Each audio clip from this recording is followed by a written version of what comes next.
Absolute bloody legends. Welcome back to another episode of FatChat. Sorry, it's a bit loud in your ear there, Matt. We've got the earpieces in, screaming. Can't hear out my right ear now. Welcome back, everybody, for another episode. We're in for an absolute bloody ripper, as always. And please welcome my co-host, Ken's Iron Man champion, the GOAT, Matt Burton. What did you say, sorry? The GOAT. I can't hear you through the... The GOAT. Sorry, me right the GOAT. Mate. Thanks. I got a lot of that, actually. The messages post-race, I guess a lot of pictures They've caught of on. goats. Yeah, they've caught on. It makes me laugh every time. Have we started something? We've started it. I'm so far from the greatest, but I'm the good of all time. Nah.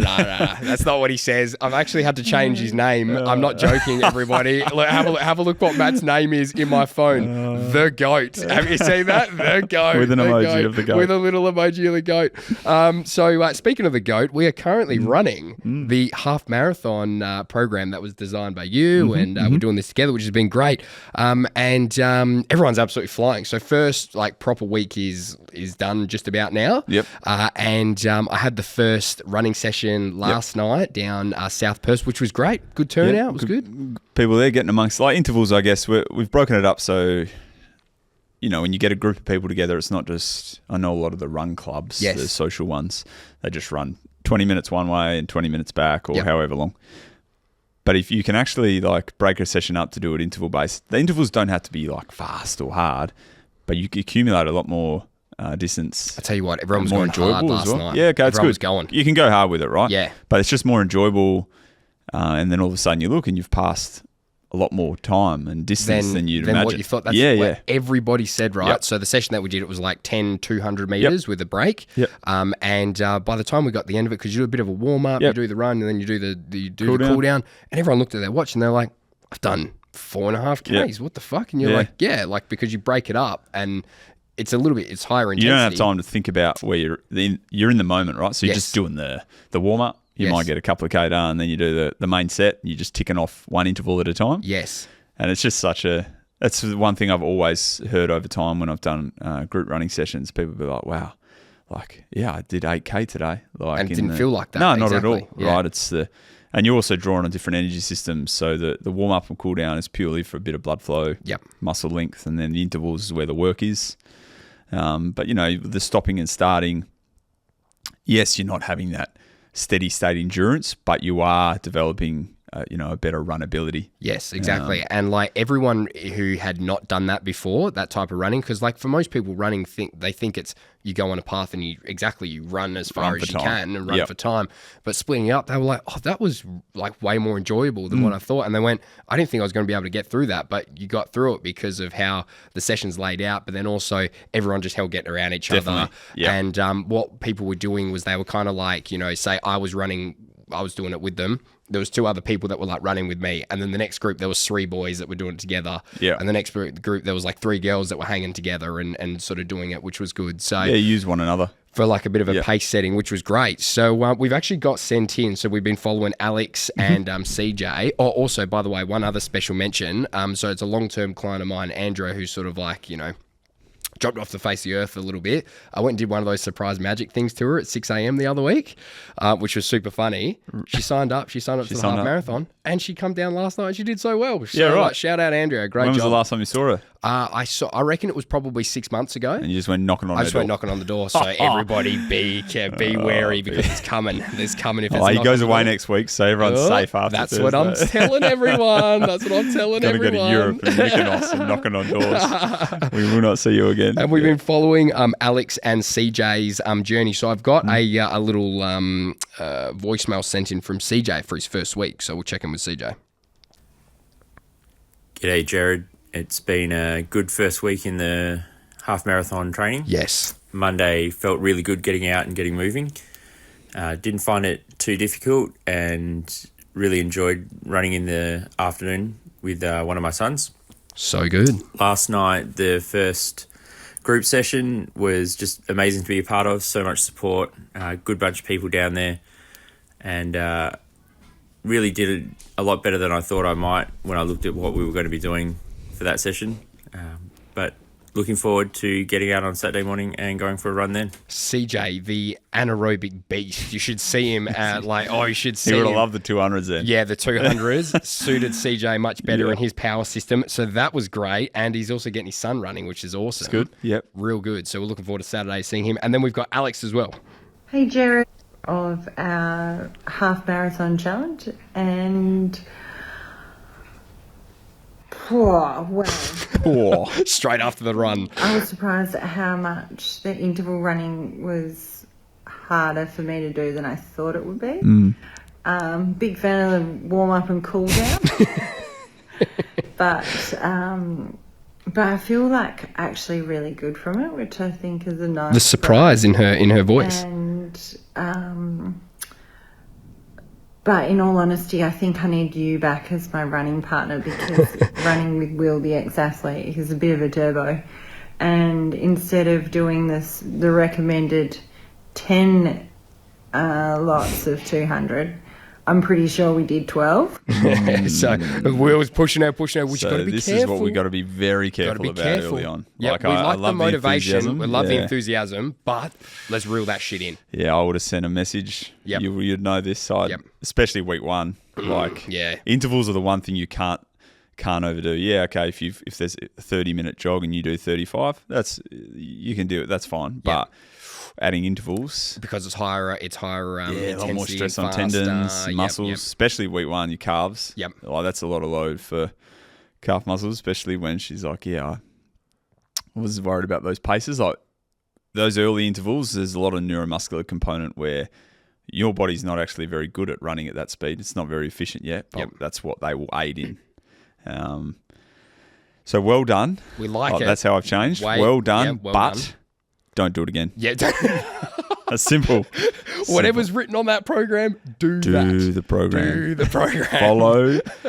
Don't put too much in now, because I can guarantee you in 10 weeks' time, you'll start skipping some. Yeah, for sure. Then I'll be even angrier. Yeah, 100%. And the thing is, right, this is Matt's little, message while he's on camera and being nice to everybody. You don't want to see it, what the message has come to you when it's off camera, all right? So just do the program, everybody. Just do the program. Yeah. And she then went on to say later in that video that she felt inspired from seeing your Ironman win, and actually, a half marathon doesn't seem that big of a deal, and let's just get that done, because Matt was able to do that. So exactly. We love that. Exactly. Because when I first did my running race, I ran in Adidas kicks, and suffered through the city to surf in 2007, I reckon it might have been. Just straight on the pavement, just nothing. I still couldn't remember when this is the first experience of a community run event, hitting the 6K sign, because my watch was just a standard stopwatch. Yeah. And I just was like, I must have done about 10 by now. And it's 6K, and I was like, no. Wow, it felt like a big stack of bricks landed on my shoulders. I was like, oh my God. To be fair, after watching your Ironman, I was like, I'm sort of itchy to do something again. That's what I've been waiting for. But I can't. No, all right, go. And I think, so we're encouraging all these people to do this half marathon on that same day. Yep. All right, you bailed on me already for the Bus 100. You've left triathlon behind. I'm not and done. I've completed that, though. But I reckon, so you've run a marathon off the bike, right? Yep.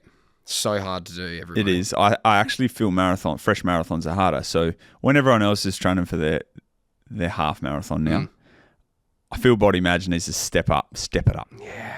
We need to reach for the stars, right? I've been thinking this. Yeah. Marathon. Go the distance. Now, don't be soft. You're about to say something else. I was about to say something else, but so I have been thinking about this, right? Because I'm still doing some running, not very big distances. You are going away though. I'm going away, right? I'm going away, which you need to run on Mykonos. Oh yeah, fine. Gross hot though. Run in between the Scorpios and back to the other beach. It's not a very big place to run either. Yeah, you'd be doing laps. I'll do laps of the thing.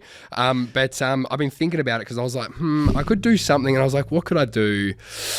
And we're doing obviously the half marathon thing. I was like, yeah, that could fit good, but genuinely, it the worst thing, as you know, of mine to do out of the 3 was the running. I'm just not. You broke down. Yeah. I'm not that good of a runner, right? And I was like, fuck. I was like, even though I have done the marathon like on the race day, if you asked me to do just a full marathon, that would be fucking hard as shit for me to do still, I reckon.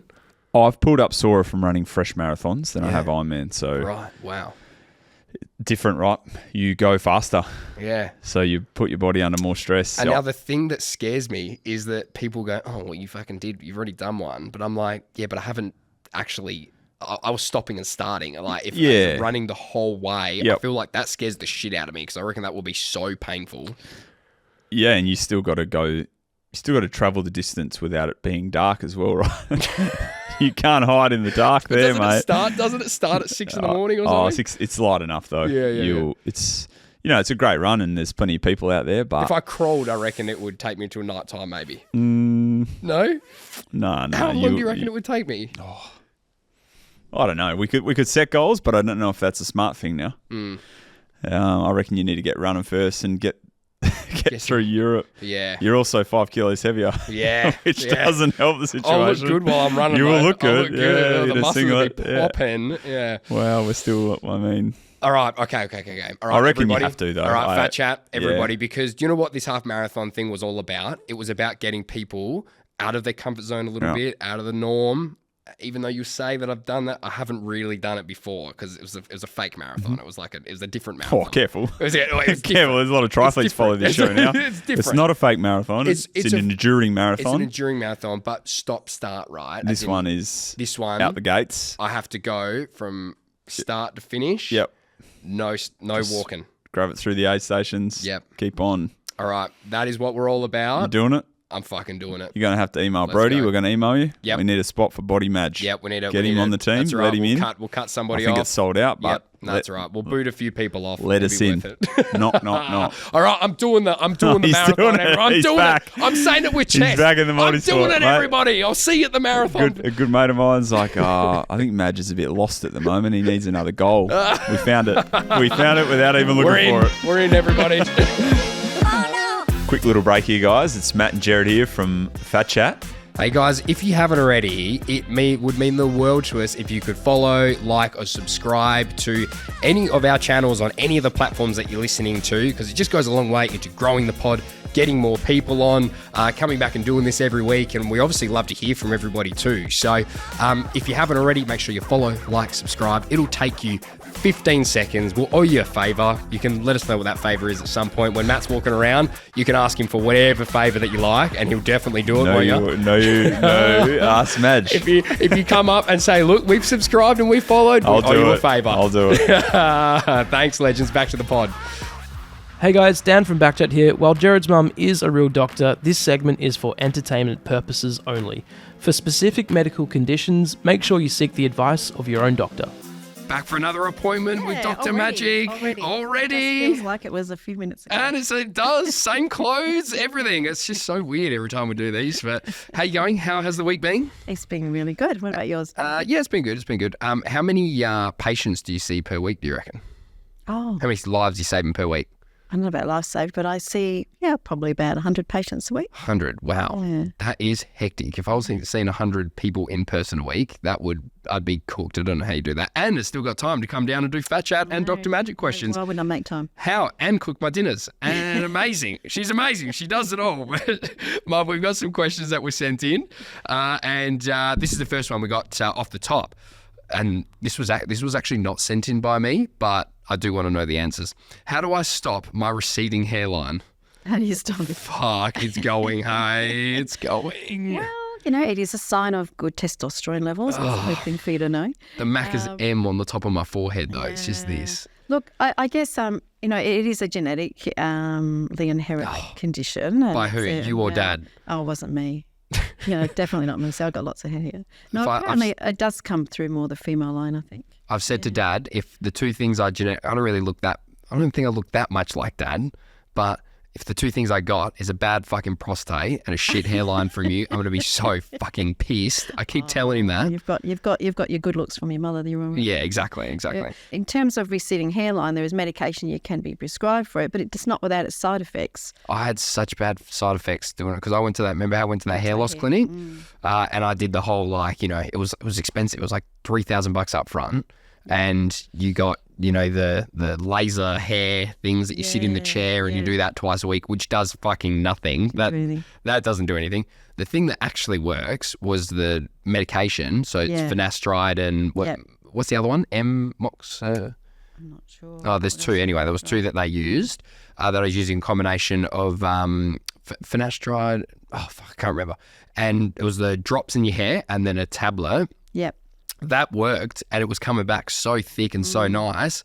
But then it made my mood like I remember I was writing. It was Father's Day. I was writing a card for Dad, and I'm like getting all like soppy. I love you, Dad. And I'm crying writing this card, and I was like, what the hell's going on? And then I just couldn't stop crying for like a week over just like random stuff. Like I felt like I had a man period. It was terrible.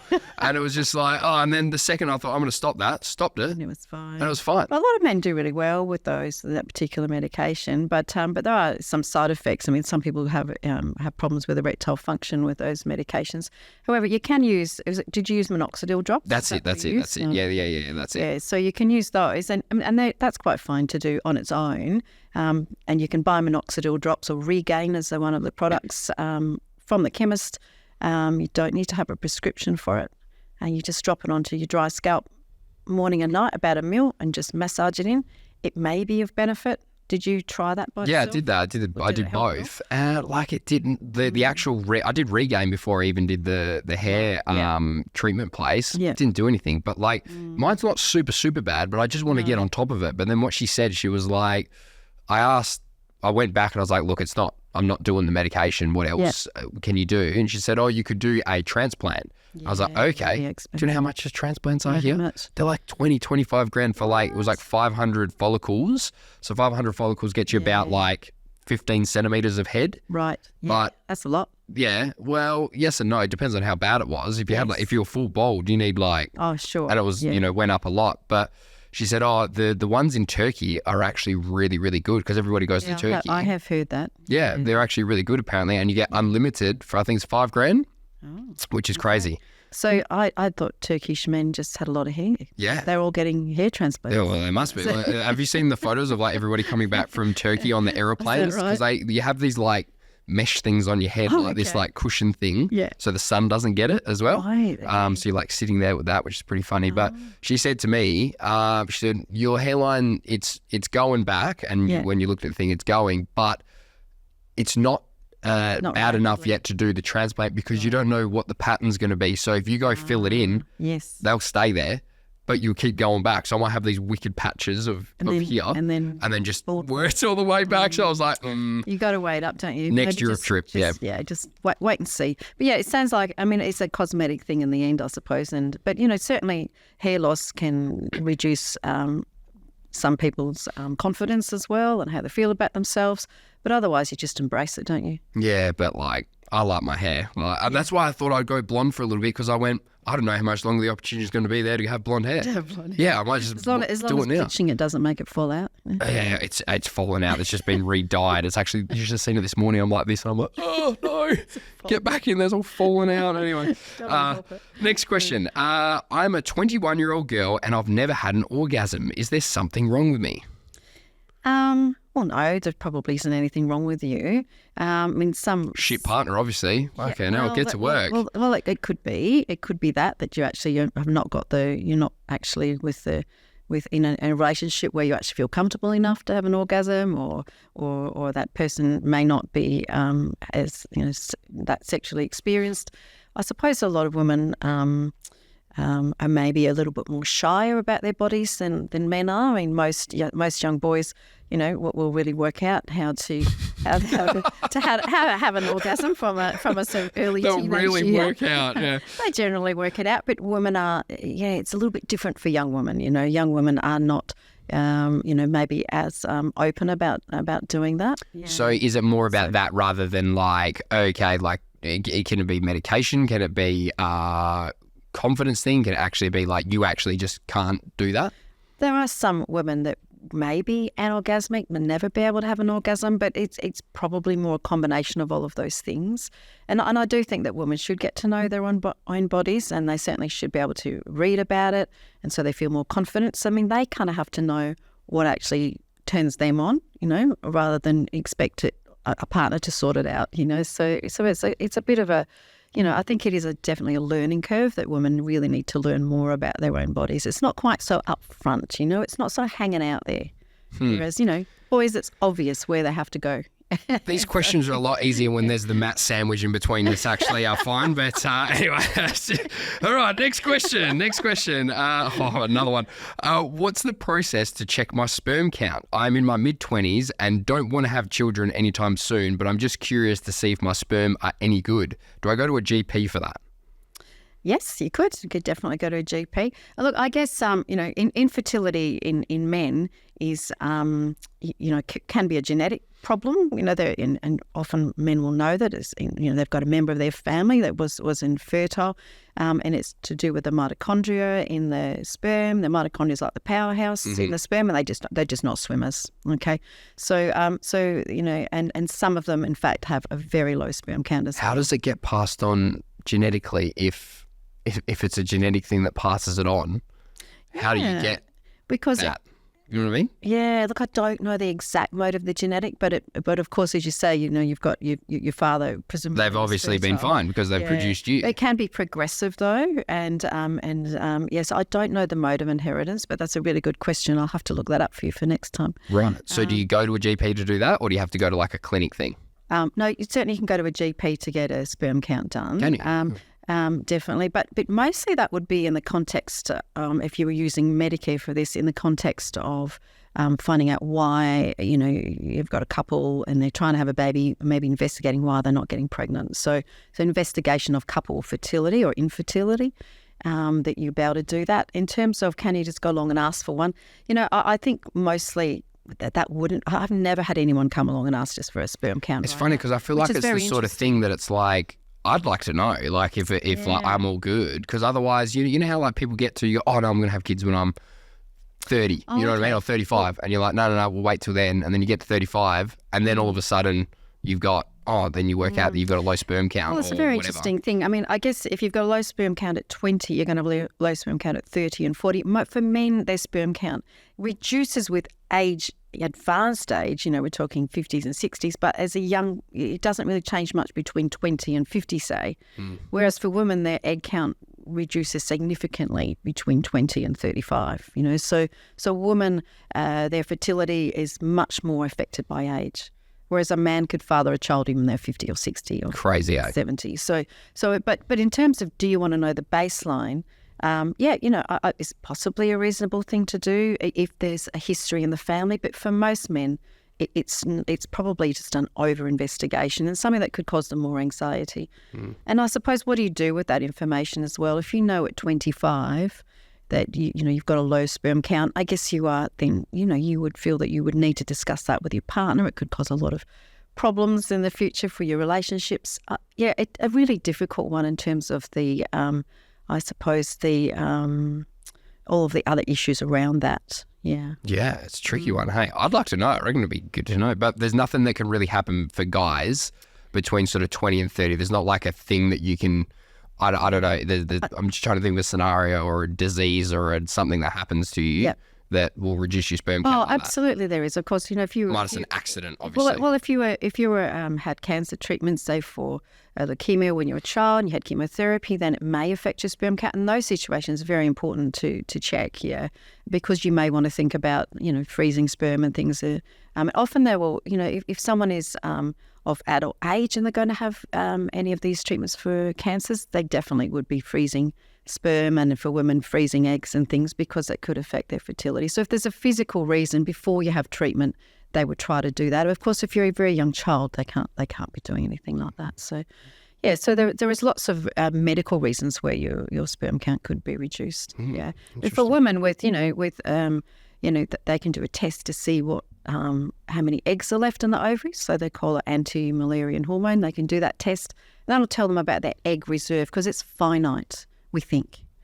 So you've got a certain amount. Certain amount, yeah, and then they'll progressively reduce. Whereas for men, they're constantly producing more, and it's only really affected if you are, if something changes, like your health changes, or certainly things like too many hot spas and too much cycling and things like that can actually affect the production of. Is it true that the depending on the heat and the temperature depends on like what gender is more likely to be from your sperm?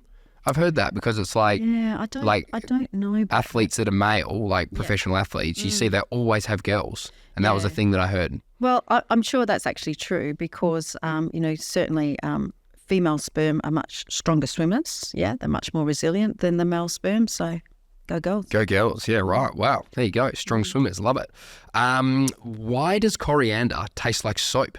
It doesn't for me, but I got sent this twice. Right. Well, that is also a genetic thing. I don't know how that's inherited, but it is, what mode of inheritance, but it is, definitely runs in family. I think it's about 50-50. Some people love it. I love it. Yeah, I like it. Yeah. But your sister Beck and Elise hate it. They don't like it. So which is interesting, isn't it? They taste soapy. So that is definitely the genetic thing. Right. And do you know what it is in the coriander that makes it do that? Is there like something? Don't know. I'll have to look it up. Have to ask a food person. Ask a foodie. Yeah. Last one, Mum. Is it true that the flu vaccine gives you the flu? This is flu season right now as well. Yeah. We're right in the middle of it. Well, the flu vaccine is not a live vaccine, so it can't actually give you influenza.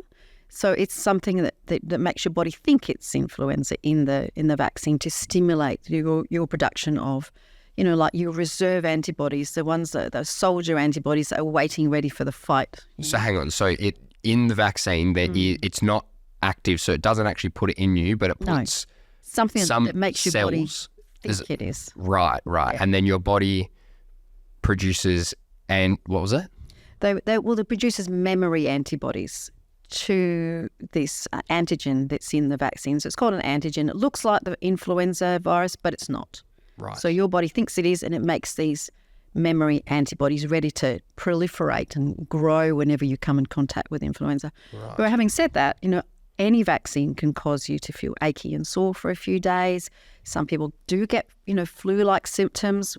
I guess the aches and pains, a mild fever, with lots of vaccinations, yeah. But, it's certainly nowhere near the sort of level that you would get if you actually got the illness. So what's a vaccine that's got like a live version of it in? Well, we don't do live influenza vaccines, but there's live vaccines, including like measles and chickenpox are the common. Right, so that actually, there's a live part of that antigen that gets put in. Yes. And you make the antibodies from that. That's right. And so how crazy that your body just remembers that it's like, oh yeah, I've had that. Don't worry, sort that out. Isn't it? It's fucking crazy. So like, if you're given a chickenpox vaccination, you have a small chance of actually popping out with some chicken spots. Right. Chicken pox spots. Yeah, that's right. Wow, it's amazing. Well, Dr. Majic, thank you so much for answering all the questions. Anyone wants to have anything answered, make sure you hit us up on any of the FatChat channels or at Body Majic. But Dr. Majic, thank you very much. Now, Matt, whenever I put these out, these are the most popular things for people to reply to. Mm-hmm. We're talking about Icks, right? So we had to get you up to speed. For the modern demographic, yeah. Do you remember what an Ick is? Something that makes you go, ugh. Exactly right. Exactly. So you're learning, man. That's good. I'm up with the trends, man. You are up with the trends. That actually impressed me. That's really well done. So we did the gym Icks before, and there was many. There was a lot. There was a lot personally for me, but there was just a lot in general. Now we put it out to everybody. What are your biggest running Icks? There was also a lot. This is going to be a 2-part segment, all right? That many. There was a lot, right? Yeah, so off the huge top. Trend at the moment. Massive trend, yeah. So is there any, like, just for you personally, what's an Ick for you? I think you've developed this one for me. These over-ear noise cancelling headphones. So I'm specifically the reason why you hate this. Yeah. If I see you with them on now and I'm running past you, I'm going to rip those pricks off. Great. You are making it harder for yourself. You're carrying an extra half a kilo on your head. It's not half a kilo. It's let's call it half a kilo. Okay, whatever. For the purpose of a good story. Yep. And you need to be able to hear the world around you. I was like, you get caught in your own head too much. I like that. Like, you don't want something that's got weight on your head. Just put the little there's lots of little in-ear ones now. Pop them in. The 100 grams that's on my ears here. Seriously, you don't want to sweat through your ears too much. Right, they heat up too much. Back on this ear, back on the headphone thing. The only reason that I could kind of go, okay, yeah, right, I kind of agree with you on this part of it. About time. Is the heat coming out. The heat. That is the only Big part. time. All right? That's the only part. The pressure in my ear causing my ear to blow out. I gave you that. That's I don't believe you with 100% that. Right? I've done the research. 1 kilo on my head, I don't believe you with that. I've got a set of scales. You know what? I'm going to get a set of scales next time. We're going to bring scales in. We're going to weigh them. Let's see if they make it out of the door. We're going to put it in a hyperbaric chamber somehow. And you bring them and I'll bring the bin. But if I see you around the river with them on, they're coming off your head, anybody. So that's one for you. Is there anything else that you can think of? For me, winter. Just choose the attire better. Yep. Right. The warmer your legs are and whatnot, the better you will run. I feel like, to be honest, when I put this out, this was a real personal attack on me on every running ick that came in. To be fair, I've seen you running in shirts lately, though, so that's okay. I have been lately. I have been lately. Yeah, I know running's a trend, and running clothing, I guess there's a lot of brands and companies now which have gone and put out their own look and style, and that's great. But yeah, just for the hot days in summer, absolutely, you want to stay cool. But yeah, I actually think you're doing yourself a disservice when you've got cold body in the air and you're just out for a jog. Probably not more like a lot of males wouldn't run with no shirt on, but there's still a lot of crop tops and small, tights around. I just keep warm in the winter. Keep warm, yeah. Yeah. I actually got sent, speaking of like just weird running fashion, I got sent this pack from, I won't say who it was from, what brand, but I got sent this pack, right? And it was like a box, and I was like, oh, can't wait for this running influencer pack. So good. Opened it up. It was all shit. It was so bad. It was like bright yellow. Everything was like... That's pretty normal though. No, it wasn't. No, it's not like... I don't mind bright... Fluoro. Yeah, I don't mind wearing whatever, but like I was like, I'm never going to wear this. There's the socks, everything was just like not right. I was like, maybe we go over running socks one day, because I've been on a mission for about 10 years to find a quality one. Yep. So that's also a big thing. You might get the right shoes, but if you got the wrong socks, you will blister. Yep. You will get sore feet, sore toes. There is actually a market for, getting the right socks. Maybe we have to create some socks then. Maybe we go in the shop or something. Maybe we go do a collab with someone. In the sock game. We'll just go visit the guys at the running centre. I like them. They're we'll let them sort of talk us through it. But I like it. Anyway, let's get back onto this. We're getting sidetracked. So I've got, and again, these all feel like such a personal attack, because I feel like I do every 100%. Single one of these, right? Ashley sends this one in, the bum bags or fanny packs. I wear a fucking bum bag now, just to put my phone and stuff in. Do you? Yeah. You can get better ones. There's a company called Spy Belt, which is like a very thin belt. I had like another belt that I was using. It's waterproof. Like it'll have a little pouch. Yeah. That's flat until you put something in it. Yep. And I had one of those, but my phone, I've got the biggest iPhone ever. That's the issue. Don't fit. That's the issue. So that's why I went for the packs when I was in Bali. I bought everybody that comes down to the run club thing. I just bought them a thing, like a little packs. Everyone's got their little pack now that they can run with, which is great. But then even when I was like with Alex going for the run the other week, and I was like, oh, I had one in the car. I was like, oh, do you want to? She's bringing her phone. I was like, oh, do you want a pack? She's like, no, and I'm like, why? She's like, ew, no, that's like icky as. And I was like, well, I'm with you, Alex. Yeah, you reckon it's icky? What do you run with? Well, I run in like, I guess, half tights that have. They're like a trail tight. Oh, tights. That's ick. Let's add that to it. Hang on. Let me just add it down. Let me add it. It's not when you got to put gels and stuff, right? Like, then I can just pull from these little pockets. But the back of it has a zip for your phone, but it wouldn't fit a Max in there. Yeah. An iPhone Max. Yeah, weigh you down. But I don't run with a phone, so it doesn't matter.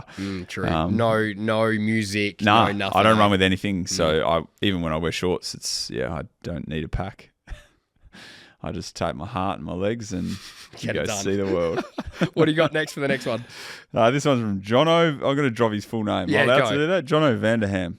Jono Vanderham. People who run. Hey, Jono Vanderham.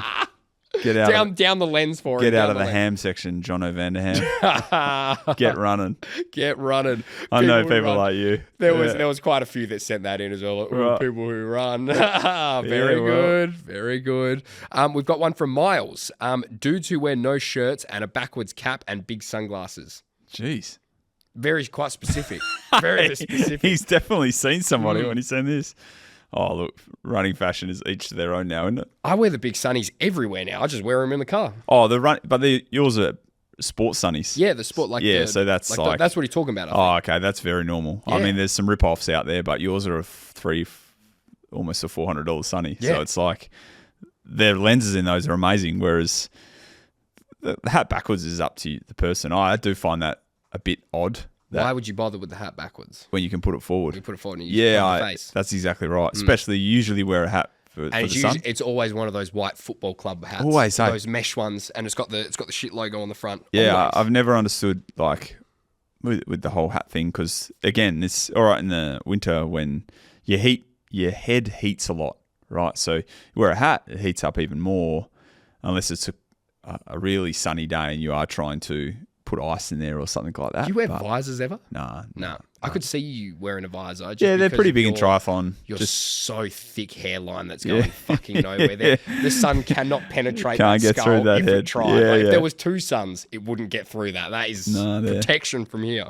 they trend differently, visors. I reckon they'll pop back up soon. You reckon? Yeah, they're like when you get a good one, big wide brim, they are. Yeah. They're nicer to run with than something on. But running hats have come such a long way where it's all perforated and super lightweight. So who knows? Yep. It's not something I engage in too much. Next, who we got? Carly, she doesn't like crew socks, half crew socks. This is crew yours is crew, so half crew's half of that. half of that. Yeah. Oh yeah. It's like a weird height. But look, socks, wear what's comfortable. To be fair, do you know the reason why I wear, I don't know if I told you this before, the high socks? It's because of my tiny little calves. And if I, watch how ridiculous this looks.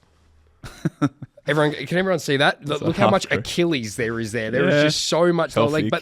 But then if you put the sock up, it all of a sudden doesn't look nearly as bad. See, it just sort of like, it's like the optical illusion. I don't know, like halves. Okay, you're trying to lengthen the... Yeah, like shortens it. Yeah. So anyway, but that's why I wear the high socks. Socks is personal. Yeah, have to. What do you wear? Bit of a... like You kind of got those mids on right now. These are just like casual socks, but... what have I like? Yeah, probably in the endurance stuff, the half crews... I don't even know if they're called half crew. They're probably just a crew sock that's not long. Yeah. Whereas, because half crew is just the bit out of the shoe, right? Just that little... For me, the biggest ick is ankle socks. Yeah, I'm a bit like that too. I'm like, ugh, put that ankle away, man. Yeah. Like, I don't know. If it's short enough, you're running no socks because it's quick in transition. But No socks. yeah, that's in the fast races, in Really? the shorter ones. Yeah, so you can do some damage to your feet, but it's part of it, right? All part of the fun. Socks again. Well, let's do app on that. Let's get some others involved. I got 'cause another that's one. a mystery. I got another one. We got one from Cassie. Bushman's blow and spitting. Bushman's blow is like when you're running and you're like this. Yeah, I know very well, but it depends. It's an ick when you see, like doing Others- it yourself. It must be done. It But has to be done. If you see one person do that, you're like, ugh, like that is like, yeah, that's not. Yeah, just if you're doing it, just choose to do it when someone's not running near you the other way, or like do it at a time or a place, or Yeah. pick your time, or spitting as well. Like again, it needs to be done at times, but pick your moment. Yes, exactly. But it is Don't like be one an of those obnoxious runner. It's like one of those things that if you just see somebody do, you're like, ooh. Yeah, like, it never looks good. doesn't it's a matter who dirty you habit. are. Like you could think of any person in the world who's the most like famous, like coolest person you could think of.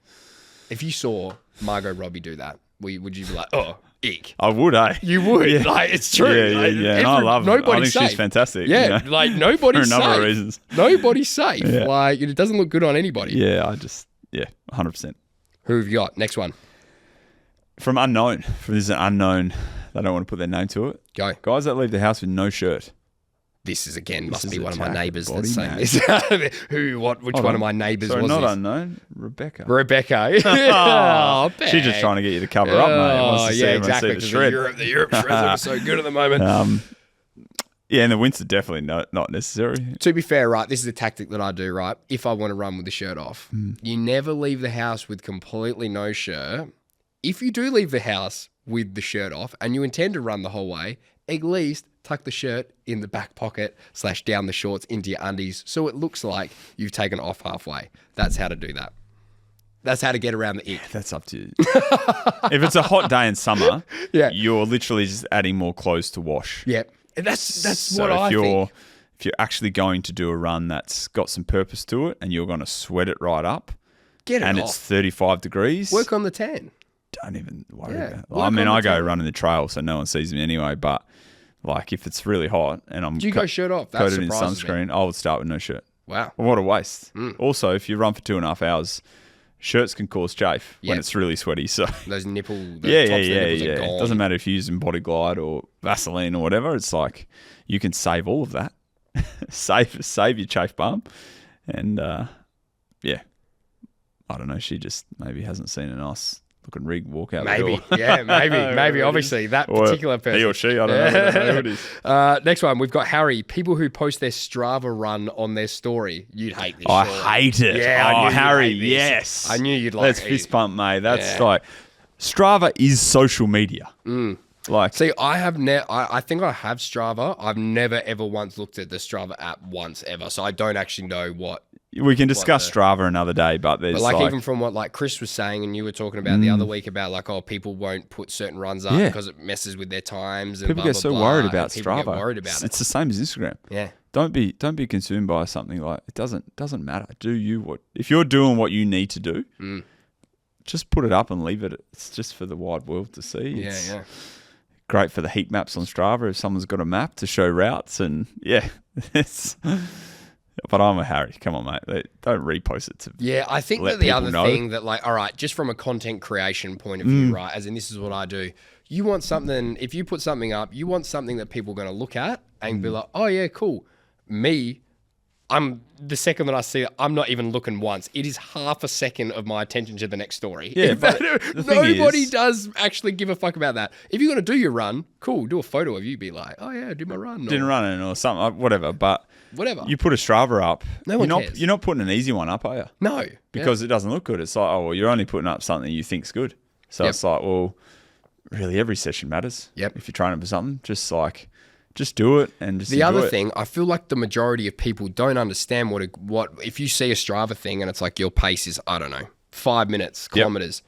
To most people, that means nothing. Nothing. They go, no. Is that fast? Is that good? Is that like nobody knows what that means? You know what I mean? So like Strava is specifically for the people that know what to look at. That's it. So that's good. Keep it there. Yeah. I purely use Strava to get in people's heads. It's because I know my competitors. Some of my competitors really? follow so you me. just I just pop stuff up every now and again. Sprinkle it in. It's like mind games, eh?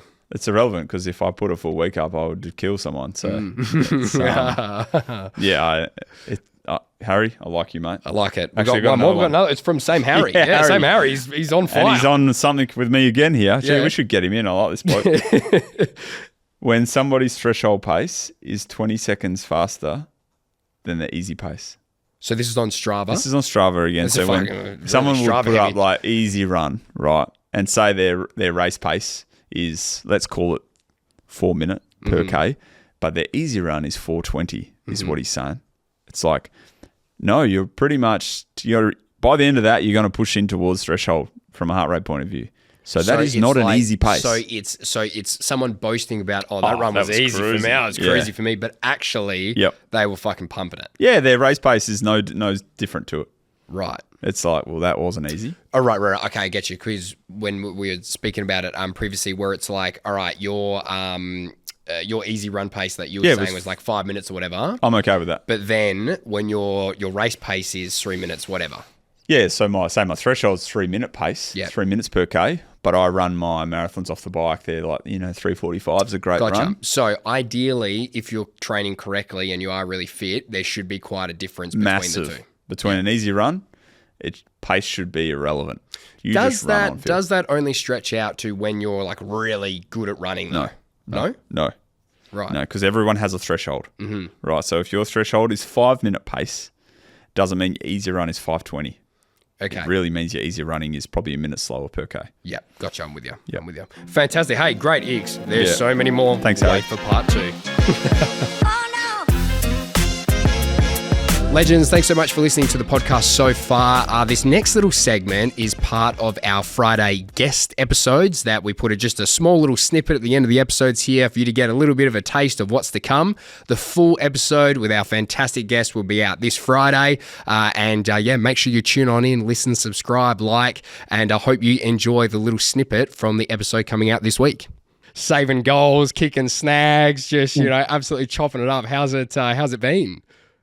It's been good, mate. Bit of, I suppose, those right time, right place for those games. And But you seem to always be in the spot. Like, it wasn't just once or twice. It was like 5 times in a row.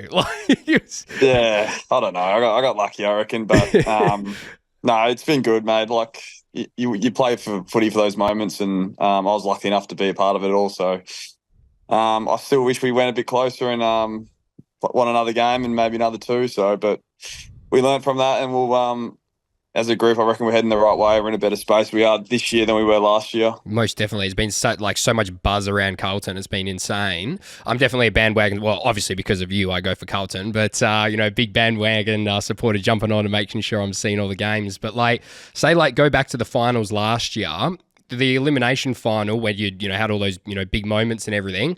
You injured your shoulder real bad, right? Yeah, I did a little... little crack in the collarbone and then AC. In the collarbone. But it was, it was good enough to be able to play with, and the docs and all that did a great job in getting it up. You don't want to miss those games, and you do a whole season not to miss those games. You'd regret it going down the track. So I was able to, luckily enough, to get up for them and have a little bit of an impact. Definitely. Well, it was like, you were running with your arm down like this. It was pretty. I think I was putting a bit of mayo on it, to be honest. But, it got sore as the game got away from you. Goes on, yeah. I've copped a bit for that, but I'm glad I got through those games and I was able to help the team out a little bit.